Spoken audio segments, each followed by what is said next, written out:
hamster's toes. See? That could never happen because your uvula is that swingy thing in the back of your throat right here. Hey, big dog, what the fuck? Hey guys, welcome back to another video. Now today, naturally, we're seeing something trend quite abnormally. Something that's not exactly that we all saw coming to a point. We saw that it would happen, and then it just like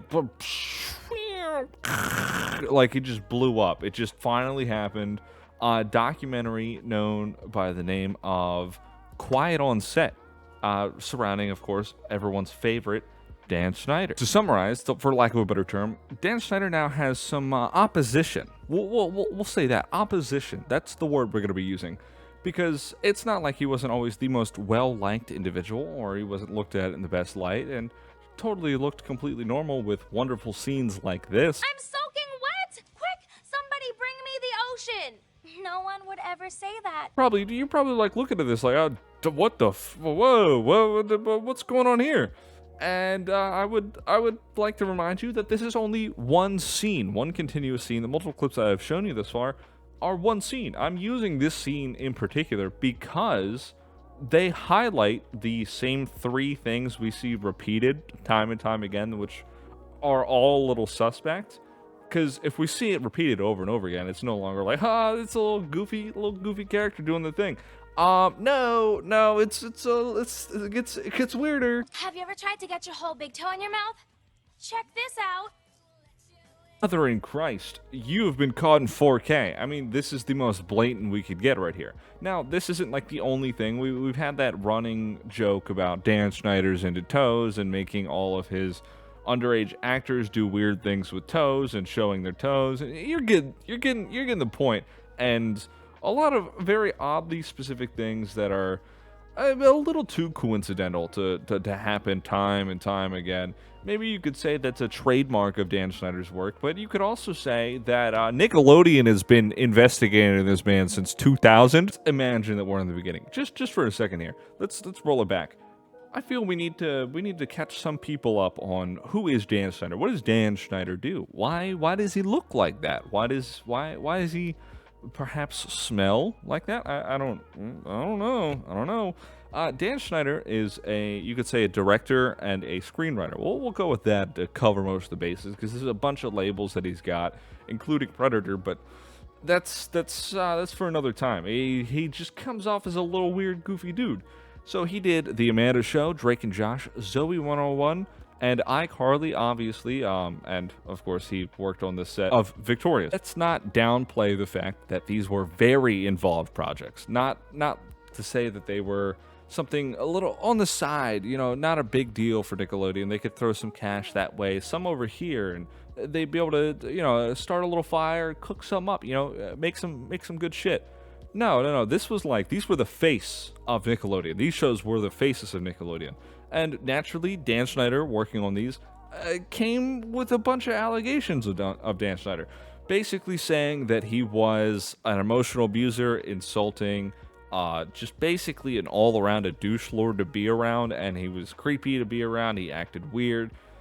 Without having seen some of the clips, and without having seen, the investigation and the fact that Nickelodeon came up themselves and were like, hey, we've been looking into this, and without the knowledge of the documentary existing, you could probably chalk up, they're like, hey, yeah, I get that. Has anyone just thought that he just might be a little weird? Just a little quirky? Maybe it's not that deep. And then a bunch of shit starts building on it, and it just makes it look way fucking worse. I come to the conclusion that what you can say is, what can't you say? I mean, honest to God, I could go on and on about all the wonderful qualities about Miranda, but I know time permits, and I will consolidate. Getting in the cringe factor right here with this one. This is hard to watch. I'll be completely honest. Now, big ups to the camera guy for highlighting that the zoom in, and you notice that she takes a step to the side to like try to avoid, like, hey, please don't touch me. Please. Oh, he's fucking he's fucking doing it. Can you fucking stop? Oh, he's got me in a headlock. That's nice. That's cool. That's fine. We're fine. Oh, he's got his face pressed against my fucking face. I'm gonna fucking lose it. You know, you can see that, you can feel it. It's not like people were just digging for things here. You could probably chalk it up if it weren't for, of course, the investigation, the documentary. The list goes on. The Jeanette McCurdy book, a bunch of other shit coming out. It's not like we're just pulling this shit out of our ass here. We've been Charlie Day with like the strings and the board and shit. You know what I'm talking about? Like, well, we've been connecting these dots for quite a long time. I've seen some videos dated back like 7 years ago, and it's like it's Dan Schneider recording things on his phone and walking around and being a very awkward dude. Now, if you only saw those things that were just him walking around being an awkward dude, you'd be like, yeah, maybe he is just a little weirdo. He's socially, maybe socially inept, not all there. Maybe he's gonna work some things out. And then you see the rest of the shit, and you're like, I don't know about that one. I'll go ahead and I'll just be upfront about, you know, I've been going around in circles here. You probably picked up on that by now. Before you say anything, I know I've been repeating the same thing about having one piece of information maybe wasn't that big a deal, because it seems like me and everyone else were, you know, that grew up on this and had the little nugget of information, like this guy might be a weirdo in the back of our heads, because we grew up watching these shows. I grew up watching this on my, like, shitty CRT TV that my family got from someone else, and they got it from someone else, and it just so on and so on, right? And I have a very vivid memory that my dad walked in, and I was watching Nickelodeon, and he goes, if it's anything with real people or, like, live action, turn that shit off. Maybe he saw some shit I didn't at the time, because naturally being, like, a 9 or 10-year-old, I didn't know what the fuck I was looking at. I couldn't, you know, pick up on certain themes. So, yeah, he might have saved my ass there. Thank you for not fucking. I watched it anyway. It doesn't fucking matter. I didn't pick up on it though, right? And maybe that's how it took us so long to piece this together. I'm gonna go ahead and start wrapping it up here because I'm kind of hitting a long point. I'm getting pretty far in here. There's not a whole lot for me to talk on without getting into the territory of the purpose of the documentary, because I would say go and watch that if you're interested in more of this, because that would, again, like I said, take away from the purpose of the documentary existing to expose everything and all that culmination, all the work of the people who worked on that. I would say go check it out. Go ahead look at that. I would highly encourage you to do so. Subscribe, stick around. I'm trying to get a video out theoretically every day, but I know that's not realistic because I have too much going on in my schedule, and there's so much shit happening, and I just can't fucking do it.